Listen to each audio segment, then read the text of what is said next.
ಓಂ ಶಾಂತಿ. ಬಾಬಾವರ ಜೀವನದ ಅದ್ಭುತ ಜೀವನ ಚರಿತ್ರೆಯ 15ನೇ ಭಾಗ. ಲೌಕಿಕ ಸಂಬಂಧಿಗಳಿಗೂ ಸಹ ಜ್ಞಾನದ ಬಣ್ಣವನ್ನು ಹಚ್ಚಿದರು ಬಾಬಾವರು. ಈಗ ಅನೇಕ ಜನ ಈಶ್ವರಿಯ ಜ್ಞಾನದಿಂದ ಲಾಭವನ್ನು ಪಡೆದುಕೊಳ್ಳುತ್ತಿದ್ದರು. ಈ ಸಮಯ ಬಂತು, ಅಲ್ಲಿ ಅನೇಕರು ಸಿಂಧ್ ಹೈದರಾಬಾದು ಮತ್ತು ಹೈದರಾಬಾದಲ್ಲಿ ಈ ಜ್ಞಾನವನ್ನು ಪಡೆದಿದ್ದರು. ಹಾಗೆಯೇ ದಾದಾ ತಮ್ಮ ಲೌಕಿಕ ಸಂಬಂಧಿಗಳಿಗೂ ಸಹ ಜ್ಞಾನದ ಬಣ್ಣವನ್ನು ಹಚ್ಚಲು ಅದರಲ್ಲಿ ಪ್ರಯತ್ನಶೀಲರಾಗಿದ್ದರು. ಏಕೆಂದರೆ ಅವರ ಮಾತಿನಲ್ಲಿ ಎಲ್ಲರಿಗೂ ನಂಬಿಕೆ ಇತ್ತು. ದಾದಾ ಲೇಖರಾಜ್ ಅವರು ಲೌಕಿಕದಲ್ಲಿ ಸಹ ಬಹಳ ಒಂದು ಶ್ರೇಷ್ಠ ಆತ್ಮ ಇದ್ದರು. ಅದಕ್ಕೆ ಅವರ ಮಾತಿನ ಬಗ್ಗೆ ಎಲ್ಲರಿಗೂ ಬಹಳ ನಂಬಿಕೆ ಇತ್ತು. ಹೇಗೆ ಒಂದು ಮಾತು ಹೇಳುತ್ತಾಗದೆವು, ಮನೆಯಿಂದಲೇ ದಾನ ಧರ್ಮ ಪ್ರಾರಂಭವಾಗಬೇಕು. ಅದಕ್ಕೆ ಹೇಳ್ತಾರೆ ಇಂಗ್ಲೀಷ್ನೊಳಗೆ, ಚಾರಿಟಿ ಬಿಗೇನ್ಸ್ ಎಟ್ ಹೋಮ್. ಅಂದರೆ ಮನೆಯಿಂದ ಯಾವುದೇ ಶ್ರೇಷ್ಠ ಕಾರ್ಯ ಮಾಡಬೇಕಂದ್ರೆ ನಮ್ಮಿಂದ ಪ್ರಾರಂಭ ಆಗಬೇಕು ಎಂಬುದಾಗಿ. ಹಾಗೆಯೇ ದಾದಾ ಅವರ ಧರ್ಮಪತ್ನಿ ಮತ್ತು ಸೊಸೆ ಮೊದಲಿನಿಂದಲೇ ಧರ್ಮ ಪಾಯಣ ಮಾಡೋದು ಹಾಗೂ ಭಕ್ತಿ ಮಾರ್ಗದ ಅನೇಕ ಕಾರ್ಯವನ್ನು ಮಾಡ್ತಿದ್ದರು. ಅವರಿಬ್ಬರು ಈಗ ಈಶ್ವರೀಯ ಜ್ಞಾನದಿಂದ ತಮ್ಮನ್ನು ಆತ್ಮನಿಷ್ಠೆ ಮಾಡುವ ಪುರುಷಾರ್ಥದಲ್ಲಿ ತತ್ಪರರಾಗಿದ್ದರು. ಬ್ರಿಜೇಂದ್ರ ದಾದಿ ಅಂದರೆ ಸೊಸೆ, ಯಶೋಧ ತಾಯಿ, ಬ್ರಹ್ಮ ದಾದಾ ಲೇಖರಾಜ್ ಅವರ ಪತ್ನಿ, ಇವರಿಬ್ಬರು ಭಕ್ತಿ ಮಾರ್ಗದಲ್ಲಿ ಮೊದಲು ಸಹ ದಾನ ಧರ್ಮ ಭಾಳ ಮಾಡ್ತಿದ್ದರು. ಅವರ ಸ್ವಭಾವ ಇತ್ತು. ಆದ ಕಾರಣ ದಾದಾ ಅವರ ಗಮನ ವಿಶೇಷವಾಗಿ ತಮ್ಮ ದೊಡ್ಡ ಮಗಳ ಮೇಲೆ ಹೋಯಿತು. ಬಾಬಾ ಅವರಿಗೆ ದೊಡ್ಡ ಮಗಳಿದ್ಲು, ಅವ್ರ ಮೇಲೆ ವಿಶೇಷ ದಾನ ಹೋಯಿತು. ಈಶ್ವರೀಯ ಜ್ಞಾನದ ಪ್ರಾಪ್ತಿಯಾಗುವುದಕ್ಕಿಂತ ಮೊದಲು ಜೀವನ ಕಾಲದಲ್ಲಿ ಅವರ ಮಗಳ ವಿವಾಹವನ್ನು ಸಿಂಧ್ ಒಂದು ಬಹಳ ಹೆಸರುವಾಸಿಯಾದ ಹಣವಂತ ಮನೆತನದಲ್ಲಿ ಮಾಡಿದರು. ಬ್ರಹ್ಮ ಬಾಬು ದಾದಾ ಲೇಖರಾಜ್ ಅವರು ತಮ್ಮ ಮಗಳ ಮದುವೆಯನ್ನು ಓಂ ಶಾಂತಿ ಬಾಬೋರ್ ಸಾಕ್ಷಾತ್ಕಾರ ಆಗೋಕ್ಕಿಂತ ಮೊದಲು ಮಾಡಿದರು. ದಾದಾ ಅವರಿಗೆ ಜ್ಞಾನ ಪ್ರಾಪ್ತಿ ಹಾಗೂ ದಿವ್ಯ ಸಾಕ್ಷಾತ್ಕಾರ ಆದ ಮೇಲೆ ಒಂದು ಮಾತಿನ ಮೇಲೆ ಬಹಳ ನೆನಪು ಬರ್ತಿತ್ತು. ಏನು ನೆನಪು ಬರ್ತಿತ್ತು? ನಾನೇ ಅಜ್ಞಾನ ಕಾಲದಲ್ಲಿ ನನ್ನ ಮಗಳನ್ನು ಕಾಮವಾಸನೆ ಸಂಬಂಧದಲ್ಲಿ ತೊಡಗಿಸಿಬಿಟ್ಟಿದ್ದೇನೆ. ಯಾಕಂದರೆ ತಂದೆನೇ ಮದುವೆ ಮಾಡ್ತಾರೆ. ಅದಕ್ಕೆ ಬಾಬಾವ್ರಿಗೆ ಈಗ ಅನುಭವ ಆಗ್ತಾಯಿತ್ತು, ನಾ ಇದನ್ನು ಮಾಡಿದ ತಪ್ಪಂಥೇಳಿ. ಯಾಕಂದ್ರೆ ಲೌಕಿಕದಲ್ಲಿ ತಂದೆ ಪಾತ್ರ ಇತ್ತು, ಬಟ್ ಬಾಬಾವ್ರಿಗೆ ಜ್ಞಾನ ಪ್ರಾಪ್ತಿ ಆದ ನಂತರ ಅದರ ಅನುಭವ ಆಗಲಾಯಿತು. ಈ ಜೀವನದಲ್ಲಿ ನಾನೇ ಅವರ ಪತನಕ್ಕೆ ನಿಮಿತ್ತನಾದೆ. ಬಾಬಾಗೆ ಅರ್ಥ ಆಗ್ತಾಯಿತ್ತು, ನಾನೇ ಅವ್ರನ್ನ ಅಧಪತನಕ್ಕೆ ನಿಮಿತ್ತ ಆದೆ. ಈಗ ಅವರನ್ನು ಸಹ ಪವಿತ್ರ ಮಾರ್ಗದಲ್ಲಿ ಕರೆದುಕೊಂಡು ಬರುವುದು ನನ್ನ ಕರ್ತವ್ಯವಾಗಿದೆ. ಅದಕ್ಕೆ ದಾದಾ ಅವರು ಏನು ವಿಚಾರ ಮಾಡ್ತಿದ್ರು, ಈಗ ವಾಪಸ್ ನನ್ನ ಮಗಳನ್ನ ಕರ್ಕೊಂಬರ್ಬೇಕು ಅಂತ ಹೇಳಿ. ಕೊನೆಗೂ ದಾದಾ ಅವರ ಈ ಶುಭ ಸಂಕಲ್ಪ ಪೂರ್ಣವಾಯಿತು. ಅವರ ದೊಡ್ಡ ಮಗಳು ಈಗ ವರ್ತಮಾನ ಸಮಯದಲ್ಲಿ ಅವ್ರ ಹೆಸರು ಏನಪ್ಪ ಅಂದರೆ ನಿರ್ಮಲ ಶಾಂತ ಮಣಿದಾದಿ.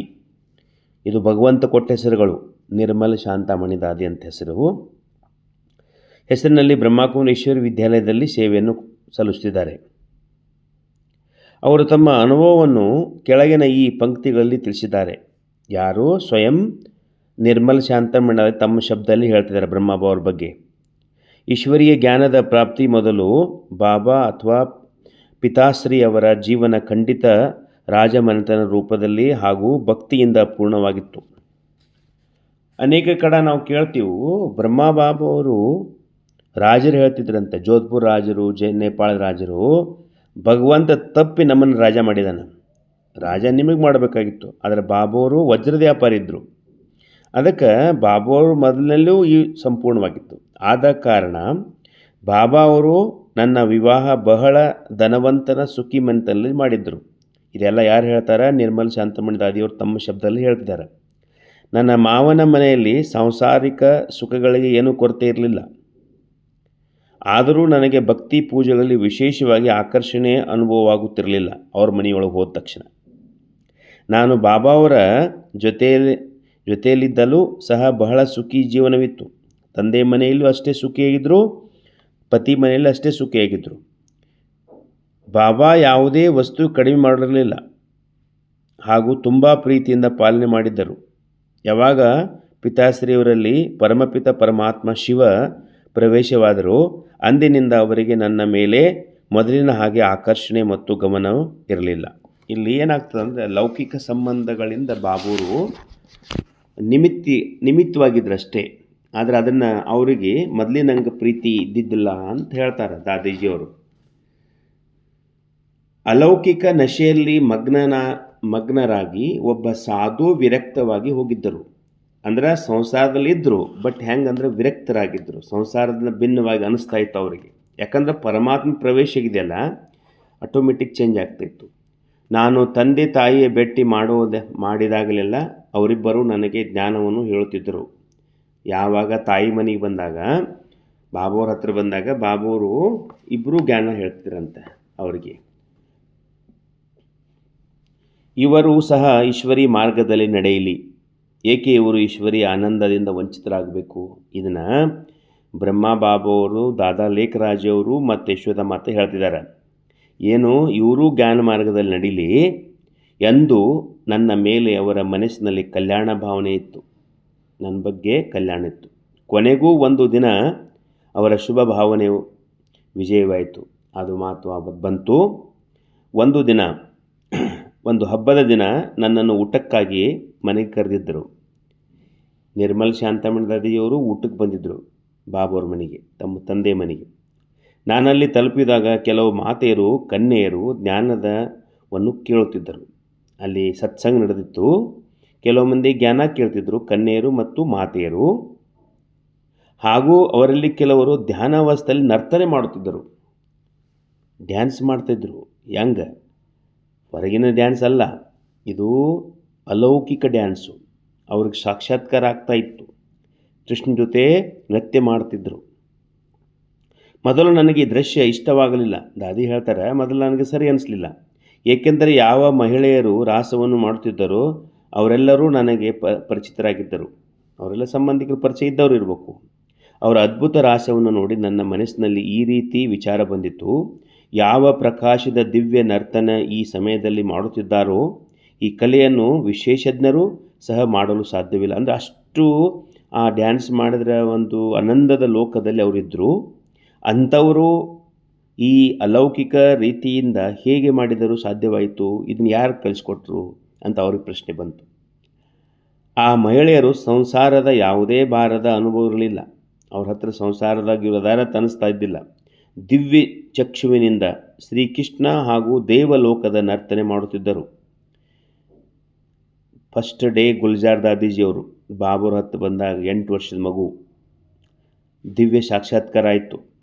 ಬಾಬುವ್ರ ಜೊತೆ ಕೃಷ್ಣ ಜೊತೆ ಆಟ ಆಡಿದ್ರು, ಡ್ಯಾನ್ಸ್ ಮಾಡ್ತಿದ್ರು. ಸಣ್ಣ 8 ವರ್ಷ ಮಗು ವಾಪಸ್ ನರ್ತನೆಯಿಂದ ಬಂದರೆ ಅಳ್ಳಕ್ಕೆ ಪ್ರಾರಂಭ ಮಾಡಿದರು, ನನಗೆ ಅಲ್ಲೇ ಕಳಿಸ್ಕೊಡಿ ಅಂಥೇಳಿ. ಹಂಗೆ ಇವರೆಲ್ಲರಿಗೆ ಅನುಭವ ಆಗ್ತಾಯಿತ್ತು. ಸಂಸಾರದ ಸ್ಥಿತಿಯಲ್ಲಿ 1000 ಕೋರಿಕೆಗಳು ಮಾಡಿದರೂ ಸಹ ಅನುಭವ ಮಾಡಲು ಸಾಧ್ಯವಾಗಲಿಲ್ಲ. ಸಂಸಾರದಲ್ಲಿ ಎಷ್ಟೋ ಖರ್ಚು ಮಾಡಿ ಏನೋ ಮಾಡಬೇಕಂದ್ರೂ ಸಾಧ್ಯವಾಗಲಿಲ್ಲ. ಅವರ ಮುಖದಲ್ಲಿ ಶಾಂತಿ, ಪ್ರಭು ಪ್ರೇಮ ಹಾಗೂ ಸಾತ್ವಿಕತೆಯ ರೇಖೆ ಕಂಡುಬರುತ್ತಿತ್ತು. ಅವರ ಮುಖದಲ್ಲಿ ಒಂದು ಶಾಂತ ಸ್ವಭಾವ, ಪ್ರೇಮ ಸ್ವಭಾವ, ಸಾತ್ವಿಕ ಸ್ವಭಾವವನ್ನು ಆ ಡ್ಯಾನ್ಸ್ ಮಾಡಿ ಮುಂದೆ ಮುಖದಲ್ಲಿ ನೋಡ್ತಾ ಇದ್ದರು. ಅವರ ಮೇಲೆ ನನ್ನ ದೃಷ್ಟಿ ಹೋಗುತ್ತಲೇ ನನ್ನ ಮನಸ್ಸು ಪ್ರಭುವಿನ ಮೇಲೆ ಸುಖದ ದೋಚಿಕೊಂಡು ಕೃತಜ್ಞತೆವಾಯಿತು. ಇವ್ರಿಗೆ ಅನುಭವ ಆಯಿತು, ದಾದೀಜಿ ಇದೇನು ಸುಂದರ, ನನಗೂ ಅನುಭವ ಮಾಡಬೇಕಂತೇಳಿ. ಅವರು ಧ್ಯಾನಾವಸ್ಥೆಯಿಂದ ಕೆಳಗಿದ ಮೇಲೆ ಅಂದರೆ ಕೆಳಗಿಳಿದು ಬಂದ ಮೇಲೆ, ಅಂದರೆ ಸ್ಥಿತಿಯಿಂದ ಕೆಳಗೆ ಬಂದ ಮೇಲೆ ಅವರ ಅನುಭವವನ್ನು ಕೇಳಲು ಇಚ್ಛೆಯನ್ನು ನಾನು ಪ್ರಕಟ ಮಾಡಿದೆ. ಅವ್ರು ಯಾರು ಡ್ಯಾನ್ಸ್ ಮಾಡ್ತಿದ್ರು, ಮಾತೆಯರು, ಕನ್ಯೆಯರು, ಅವ್ರಿಗೆ ಕೇಳಿದ್ರಂತ, ನಿಮ್ಮ ಅನುಭವ ಹೇಳ್ರಿ ಅಂತ. ಅವರೊಬ್ಬರಲ್ಲಿ ನಿವೇದನೆ ಮಾಡಿದಾಗ ಅವರು ತಲ್ಲೀನ ಸ್ಥಿತಿಯಲ್ಲಿ ಇದ್ದರು ಹಾಗೂ ಸುಖದ ರಸಸ್ವಾದನೆ ಮಾಡುತ್ತಿದ್ದರು. ಈ ಪಟ್ನೆ ಮಾತಾಡ್ತಿದ್ದಿಲ್ಲ ಅವಾಗ. ಯಾರು ಅಲ್ಲಿ ಅನುಭವ ಧ್ಯಾನದ್ದು ಅವರು ಆ ಸ್ಥಿತಿಯಲ್ಲಿ ಇರ್ತಿದ್ರು, ಮೌನವಾಗಿ ಅನುಭವ ಮಾಡ್ತಾಯಿದ್ರು. ಆದ ಕಾರಣ ಆ ಸ್ಥಿತಿಯಿಂದ ಅವರಿಗೆ ಹಿಂದಿರುಗಿ ಬರಲು ಇಷ್ಟವಾಗುತ್ತಿರಲಿಲ್ಲ. ಅವರು ವಾಪಸ್ ನಾವು ಈ ಅನುಭವದಿಂದ ಹೊರಗೆ ಬರಬೇಕಂದ್ರೆ ಅವ್ರಿಗೆ ಇಷ್ಟ ಆಗ್ತಿದ್ದಿಲ್ಲ. ಅವರು ಏನು ಹೇಳಿದ್ರು, ಬಹಳ ನಿಧಾನವಾಗಿ ಏನು ಹೇಳಿದ್ರು, ಮೆದುಳು ಧ್ವನಿಯಲ್ಲಿ ನಾಳೆ ತಿಳಿಸುತ್ತೇನೆ, ಇದ್ರ ಬಗ್ಗೆ ನಾಳೆ ಹೇಳ್ತೀನಿ. ಅಂದರೆ ಮಾತಾಡೋ ಇಚ್ಛೆ ಇದ್ದಿಲ್ಲ. ಅದಕ್ಕೆ ಯಾವಾಗಲೂ ಯೋಗ ಮಾಡಿದ ತಕ್ಷಣ ತುರಂತ ಮಾತಾಡಬಾರ್ದು ಎಂದು ಮಾತ್ರ ಹೇಳಿದರು. ನಾನು ಅವರ ಅನುಭವ ಕೇಳುವ ಇಚ್ಛೆಯಿಂದ ಬಾಬಾಗೇನು ಹೇಳಿದ್ರು, ದಾದಿ ಬಾಬಾ ನಾಳೆ ಕಾರನ್ನು ಕಳಿಸಿಕೊಡಿ, ಎಲ್ಲಿಗೆ ವಾಪಸ್ ಮನೆಗೆ ಬರ್ತೀನಿ. ನಾನು ಬರುತ್ತೇನೆ ಎಂದು ಹೇಳಿದೆ. ಅದಕ್ಕೆ ಬಾಬಾ, ಒಳ್ಳೆಯದು ಮಗು, ನಾಳೆ ನೋಡೋಣ. ಬಾಬಾ ಅವರು ದಾದಿಗೆ ಏನು ಹೇಳಿದ್ರು, ಆಯಿತು ನಾಳೆಗೆ ನೋಡೋಣ, ಕಳಿಸ್ಕೊಡ್ತೀನಿ ಅಂತ ಹೇಳಿಲ್ಲ ಬಾಬಾ ಅವರು, ನಾಳೆ ನೋಡೋಣ ಅಂದರು. ನನಗೆ ಅವರ ಈ ಮಾತಿನ ಇಷ್ಟವಾಗಲಿಲ್ಲ. ಯಾರಿಗೆ? ದಾದಿಗೆ, ನಿರ್ಮಲ್ ಶಾಂತಮಣಿ ದಾದಿಗೆ. ಬಾಬಾ ಹಿಂಗೆ ಯಾಕೆ ಅಂದರು? ಕಳಿಸ್ನ ಅನ್ಬೇಕಾಗಿತ್ತಲ್ಲ. ಎಷ್ಟು ಪ್ರೀತಿ ಮಾಡಿದ್ರು. ಅದಕ್ಕೆ ಏನು ಮಾಡ್ಬೇಕಂದ್ರೆ ಯಾರಿಂದನೂ ಇಚ್ಛೆಗಳನ್ನು ಕಡಿಮೆ ಇಟ್ಕೋಬೇಕು. ಭಾಳ ಇಚ್ಛೆ ಇಟ್ಕೊಂಡಾಗ ಅದು ಪೂರ್ಣ ಆಗ್ಲಿಕ್ಕಂದ್ರೆ ದುಃಖ ಆಗ್ತದೆ. ನೆನಪಿಟ್ಕೋಬೇಕು, ಇಚ್ಛೆಗಳನ್ನು ಕಡಿಮೆ ಮಾಡ್ಕೋಬೇಕು, ಆವಾಗ ಮನಸ್ಸಿಗೆ ಆನಂದ ಆಗ್ತದೆ. ಅವರ ಈ ಉತ್ತರ ಇಷ್ಟವಾಗಲಿಲ್ಲ. ಬಾಬಾ, ತಾವು ಈ ರೀತಿ ಏಕೆ ಹೇಳುತ್ತೀರಿ ಎಂದು ಕೇಳಿದ್ದಕ್ಕೆ ಮಗು, ಬಾಬಾ ಕೇಳಿಬಿಟ್ಟ ದಾದಿ, ಯಾಕೆ ಬಾಬಾ ಹಿಂಗೆ ಯಾಕೆ ಹೇಳಿರಿ? ಮಗು, ನನ್ನ ವಿಚಾರವಂತೂ ಕಾರು ಕಳಿಸುವುದಾಗಿದೆ. ನನ್ನ ವಿಚಾರ ಏನಿದೆ, ಕಾರು ಕಳಿಸ್ಬೇಕಾಗಿದೆ, ಕಳಿಸ್ತೀನಿ. ಆದರೆ ಮಗು, ನೋಡೋಣ ನಾಳೆ ಏನಾಗುವುದೆಂದು. ಮತ್ತೆ ಅದೇ ಹೇಳಿದ್ರು ಬಾಬಾ ಅವರು, ನಾಳೆ ಏನಾಗ್ತದೆ ನೋಡೋಣ ಅಂತ ಹೇಳಿದರು ಎಂದು ಹೇಳಿದರು. ನಾನು ಬಹಳ ನಾಜೂಕಿನಿಂದ ಬೆಳೆದಿದ್ದೆ. ಬಾಬಾವರಿಗೆ, ಬ್ರಹ್ಮ ಬಾಬಾವ್ರಿಗೆ ತಮ್ಮ ಮಕ್ಕಳನ್ನು ಹೆಂಗೆ ಬೆಳೆಸಿದ್ರು ಅಂದ್ರೆ ರಾಜ್ಕುಮಾರಿ ಹೆಂಗೆ ಬೆಳೆಸಿದ್ರು. ಅದಕ್ಕೆ ಲೌಕಿಕದಲ್ಲಿ ನೀವು ಹೆಂಗೇ ಇರಿ, ನಿಮ್ಮ ಮಕ್ಕಳಿಗೆ ಭಾಳ ಪ್ರೀತಿ ಕೊಡಿ. ಸಣ್ಣ ಮಕ್ಕಳಿಗೆ ಪ್ರೀತಿ ಕೊಡಿ. ಅವರು ನಿಮ್ಮ ಪಾಲನೆಯಲ್ಲಿ ಬೆಳೆದ್ರೆ ಅವರಿಗೊಂದು ಸಂಸ್ಕಾರ ಸಿಗ್ತದೆ. ಎಂದಿಗೂ ಬಾಬಾ ಅವರಿಂದ ಈ ರೀತಿ ಉತ್ತರವನ್ನು ಹಿಂದೆ ಎಂದೂ ಕೇಳಿರಲಿಲ್ಲ. ಅಜ್ಞಾನವಶದಲ್ಲಿ ಬಹಳ ಕೋಪ ಬಂತು. ನನಗೆ ಅವಮಾನವಾಯಿತೆಂದು ನಾನು ಮೊದಲು ಬಾಬಾ ಅವರನ್ನು ಒಂದು ವೇಳೆ ಆಕಾಶದಿಂದ ನಕ್ಷತ್ರವನ್ನು ಕೇಳಿದರೂ ಎಂದಿಗೂ ಇಲ್ಲವೆಂದು ಹೇಳುತ್ತಿರಲಿಲ್ಲ. ಇಷ್ಟು ಪ್ರೀತಿ ಮಾಡಿದರು ಬ್ರಹ್ಮ ಬಾಬಾ ಅವರಂದ್ರೆ ದಾದಾ ಲೇಖರಾಜ್ ಅವರು ದಾದಿಜಿಯವರಿಗೆ, ಮಗಳಿಗೆ, ಬಾಬಾ ನನಗೆ ಆಕಾಶದಲ್ಲಿ ನಕ್ಷತ್ರ ಬೇಕು ಅಂದ್ರೆ ತಂದು ಕೊಡ್ತಿರತ್ತೆ. ಅಂದ್ರೆ ಅಷ್ಟು ಪ್ರೀತಿ ಮಾಡ್ತಿದ್ರು. ಇಂದು ಕಾರನ್ನು ಕಳಿಸಿ ಎಂದು ಹೇಳಿದ್ದಕ್ಕೆ ಅವರೇಕೆ ಈ ರೀತಿ ಉತ್ತರ ಕೊಡು? ನೋಡಿ, ಇಲ್ಲಿ ಡ್ರಾಮಾದಲ್ಲಿ ಕೆಲವೊಂದು ಮಾತುಗಳಿರ್ತಾವಲ್ಲ, ಅದು ಮುಂದೆ ಕಾಯ್ದು ನೋಡಬೇಕು. ಆವಾಗ ಅದರದ್ದು ಅನುಭವ ಆಗ್ತದೆ. ಅರ್ಥವಾಗಲಿಲ್ಲ, ಅವ್ರಿಗೆ ಅರ್ಥ ಆಗಲಿಲ್ಲ. ಬಾಬಾ ಅವರು ನನ್ನ ಜೊತೆ ಕಾರಿನಲ್ಲಿ ಕುಳಿತು ನಮ್ಮ ಮಾವನ ಮನೆಗೆ ಬಿಡಲು ಬಂದರು. ಬಾಬಾ ಅವರು ಬಿಡ್ಲಕ್ಕೆ ಬಂದರು. ನಾನು ಕೋಪದಿಂದ ಕೆಳಗಿರುವಾಗ, ಬಾಬಾ, ನೀವು ಕಾರನ್ನು ಕಳಿಸಬೇಡಿ, ನಾಳೆ ನಾನು ಬರೋದಿಲ್ಲ. ದಾದಿ ಏನು ಹೇಳಿದ್ರು ಬಾಬಾಗ? ಸಿಟ್ಟಿನಾಗ ಬಂದು, ನಾನು ನಾಳೆಗೆ ಬರೋದಿಲ್ಲ, ನಾನು ಕಾರ್ ಕಳಿಸಬೇಡ್ರಿ ಅಂತ ಎಂದು ಹೇಳಿದ. ಅದಕ್ಕೆ ಬಾಬಾ ಅವರು ನಗುತ್ತಾ ಹೇಳಿದರು, ಮಗು, ನಾಳೆ ಏನಾಗೋದೆಂದು ನಿನಗೆ ತಿಳಿಯಲು ಸಾಧ್ಯ ಇದೆಯಾ? ಬಾಬಾ ಅದೇ ಹೇಳಿದರು, ಮಗು, ನಾಳೆ ಏನಾಗ್ತದೆ ನಿನಗೆ ಗೊತ್ತಾಗ್ತಾನಪ್ಪ. ನಾನು ಅದಕ್ಕೆ ಕೊನೆಗೆ ನಾಳೆ ಏನಾಗುತ್ತೆಂದು ನಾಳೆ ನೋಡೋಣ ಎಂದೆ. ಅದಕ್ಕೆ ಅವರು ಅಂದ್ರೆ ಆಯ್ತು, ನಾಳೆಗೆ ನೋಡೋಣ ಅಂದ್ರೆ.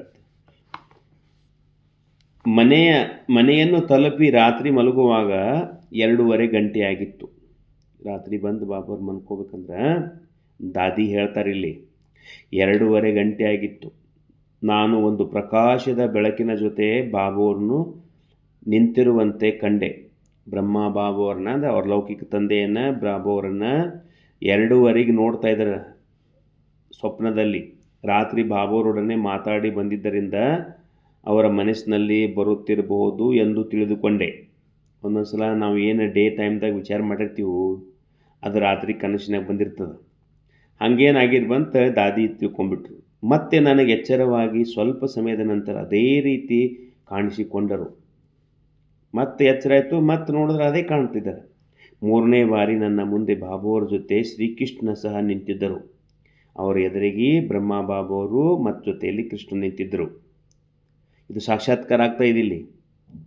ಅವರು ತಮ್ಮ ಮಧುರ ಸ್ವರದಿಂದ, ಏಳು ಮಗು, ನೀನು ವಿಶ್ವ ಕಲ್ಯಾಣದ ಕಾರ್ಯ ಮಾಡಬೇಕು. ಅದಕ್ಕೆ ಅವರು ಬಾಬಾವರು ನಿಧಾನವಾಗಿ ಹೇಳಿದ್ರಂತ, ಮಗು ಏಳು, ನೀನು ವಿಶ್ವ ಕಲ್ಯಾಣದ ಕಾರ್ಯ ಮಾಡಬೇಕಾಗಿದೆ. ನಾನು ಬಾಬಾವರ ಬೆರಳನ್ನು ಹಿಡಿದುಕೊಂಡು ಆ ಕ್ಷಣ ನನ್ನ ಜೀವನದ ಬಹಳ ದೊಡ್ಡ ಪರಿವರ್ತನೆ ಅನುಭವ ಆಗಿತ್ತು. ಇದು ಒಬ್ಬೊಬ್ಬರಿಗೆ ಒಂದೊಂದು ಜೀವನದಾಗ ಒಂದ್ಸಲ ಟರ್ನಿಂಗ್ ಪಾಯಿಂಟ್ ಅಂತ ಹೇಳ್ತಾರೆ. ಪರಿವರ್ತನೆ ಸಮಯ ಇರ್ತದೆ. ಯಾವಾಗ ಇಂಥ ಚಲೋ ಚಾನ್ಸ್ ಸಿಗ್ತದಲ್ಲ, ನಾವು ಪರಿವರ್ತನೆ ಮಾಡ್ಕೊಂಡ್ಬಿಡಬೇಕು.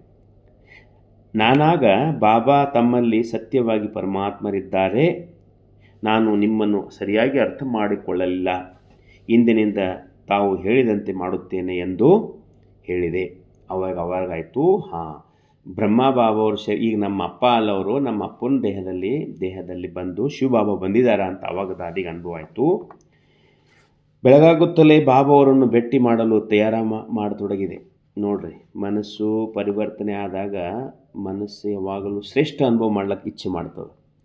ಅದಕ್ಕೆ ಒಬ್ಬೊಬ್ಬರ ಜೀವನದಲ್ಲಿ ಒಂದೊಂದು ಸಮಯದಲ್ಲಿ ನಮಗೇನು ಸಿಗ್ತದಲ್ಲ ಅದನ್ನು ಲಾಭವನ್ನು ಪಡ್ಕೋಬೇಕು. ಬಾಬುವ್ರ ಮುರಳಿಯಲ್ಲಿ ಕೆಲವೊಂದು ವಿಚಾರ ಬಂದುಬಿಡ್ತಾವೆ, ಹಿಂಗೆ ಮಾಡಿ ಮಗು ಅಂತೇಳಿ. ಪರಿಸ್ಥಿತಿ ಬಂದರೂ ಬರಲಿ, ಅದನ್ನು ನಾವು ಪರಿವರ್ತನೆ ಮಾಡ್ಕೊಳ್ಳೋಕೆ ಪ್ರಯತ್ನ ಮಾಡ್ಕೋಬೇಕು.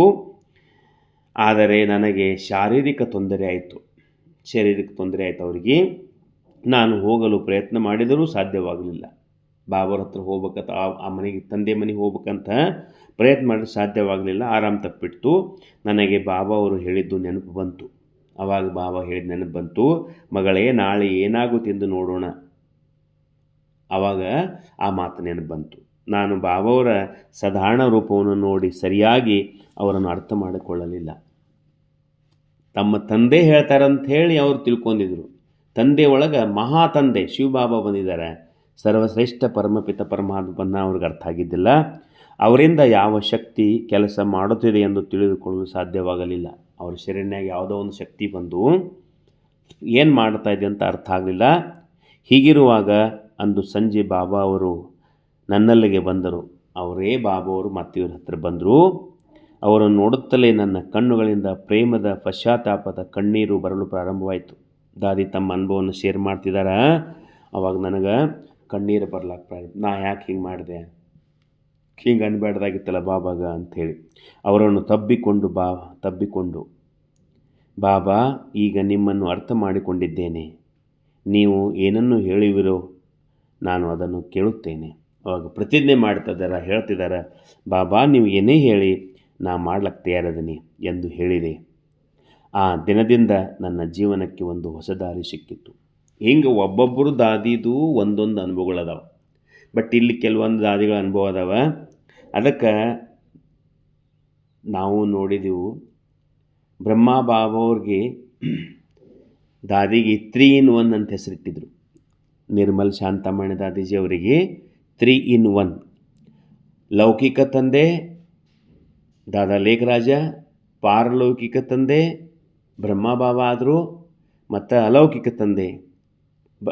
ತಂದೆ ಪಾರಲೌಕಿಕ ಪರಮಾತ್ಮ, ಒಂದರಲ್ಲಿ 3 ಸಿಕ್ಕರು. ಅದಕ್ಕೆ ಈ ಮಾತನ್ನು ದಾದಿ ಭಾಳ ಚಂದ ಹೇಳ್ತಿದ್ರು ತಮ್ಮ ಅನುಭವದಲ್ಲಿ. ಬಹಳ ಒಂದು ನಗುಮುಖ ದಾದೀಜಿ ನೋಡಿದ್ವಿ ನಾವು. ಅವ್ರ ಜೊತೆ ಸುಮಾರು 30 ವರ್ಷ ಇದ್ದೀವು. ದಾದೀಜಿಯವರು ಹೆಸರೇ ನೋಡಿ, ನಿರ್ಮಲ ಶಾಂತಮಣಿ ದಾದಿ. ನಿರ್ಮಲ ಸ್ವಭಾವ, ಅವರು ಅಹಂಕಾರ ಇಲ್ಲ. ಅವರು ತಮ್ಮ ಅನುಭವದಲ್ಲಿ ಹೇಳ್ತಾಯಿದ್ರು ಕೆಲವೊಂದು ಮಾತುಗಳು. ಆಗಿನ ಟೈಮ್ದಾಗ ದೊಡ್ಡ ಒಂದು ಬಸ್ ಇತ್ತು ಯಜ್ಞದಲ್ಲಿ. ಒಂದು ಬಸ್ ರಿಪೇರಿ ಮಾಡಬೇಕಂದ್ರೆ ಇವರೇ ಎಲ್ಲ ಕುಮಾರಿಯರೇ ರಿಪೇರಿ ಮಾಡ್ತಿದ್ರು. ತಮ್ಮ ಚಪ್ಪಲನ್ನು ತಾವೇ ಹೊಲ್ಕೋತಿದ್ರು. ಪ್ರತಿಯೊಂದು ಕಾರ್ಯ ತಾವು ಮಾಡಿ, ಎಲ್ಲಿ ಮಹಾರಾಜರು ಹಾಕಿದ್ದವರು, ಎಂಥ ಶ್ರೇಷ್ಠವಾದಂಥ ಪದವಿಯನ್ನು ಪಡೆದಂಥ ಅವ್ರ ಲೌಕಿಕ ಸಂಬಂಧಿಗಳು ಕೋಟ್ಯಾಧೀಶರಿದ್ದರು. ಸಿಂಧದಲ್ಲಿ ಎಲ್ಲರೂ ಬಹಳ ಅಗರ್ಭ ಶ್ರೀಮಂತರು ಇವರು. ಅವರು ಅದರಲ್ಲಿ ಬ್ರಹ್ಮ ಬಾಬಾ ಅಂದರೆ ವಜ್ರದ ವ್ಯಾಪಾರಿ, ಶುದ್ಧ ವ್ಯಾಪಾರ, ಪವಿತ್ರ ವ್ಯಾಪಾರ, ಲೌಕಿಕದಲ್ಲಿ ಸಹ ಅಷ್ಟೇ ಒಂದು ಶ್ರೇಷ್ಠವಾಗಿದ್ದಂಥವರು. ಆವಾಗ ಜ್ಞಾನದಿಂದ ಪರಿವರ್ತನೆ ಆಗ್ತಾಯಿತ್ತು. ಈ ಪ್ರಕಾರವಾಗಿ ದಾದಿಯವರು ತಮ್ಮ ಅನುಭವವನ್ನು ಹಂಚಿಕೊಳ್ತಿದ್ರು. ಇಲ್ಲಿ ಮಧುಬನದಲ್ಲಿ ಅನೇಕ ಸಲ ತಮ್ಮ ದಾದಿ ಅನುಭವವನ್ನು ಹೇಳ್ತಾಯಿದ್ರು. ಯಾವಾಗಲೂ ದಾದಿ ಮುಖದಲ್ಲಿ ಒಂದು ನಗುಮುಖಿ, ಒಂದು ಆನಂದ, ಖುಷಿ, ಶಾಂತಿ. ಹೆಸರೇ ನೋಡಿ, ನಿರ್ಮಲ ಶಾಂತಮಣಿ. ಅವ್ರ ಹೆಸರೇ ಪರಮಾತ್ಮ ಕೊಟ್ಟ ಹೆಸರು. ಅದಕ್ಕೆ ಜೀವನದಲ್ಲಿ ಒಂದು ಸುಂದರ ಅನುಭವ ಮಾಡ್ತಾ ನಮ್ಮ ಜೀವನವನ್ನು ನಾವು ಪರಿವರ್ತನೆ ಮಾಡ್ಕೋಬೇಕು. ಅದಕ್ಕೆ ಬ್ರಹ್ಮ ಬಾಬಾ ಅವ್ರದ ಇವತ್ತಿನ ದಿನ ಈ ಮಾತುಗಳನ್ನು ನೋಡಿದೆವು. ಸರ್ವರಿಗೂ ಶುಭವಾಗಲಿ. ಓಂ ಶಾಂತಿ, ಓಂ ಶಾಂತಿ, ಓಂ ಶಾಂತಿ.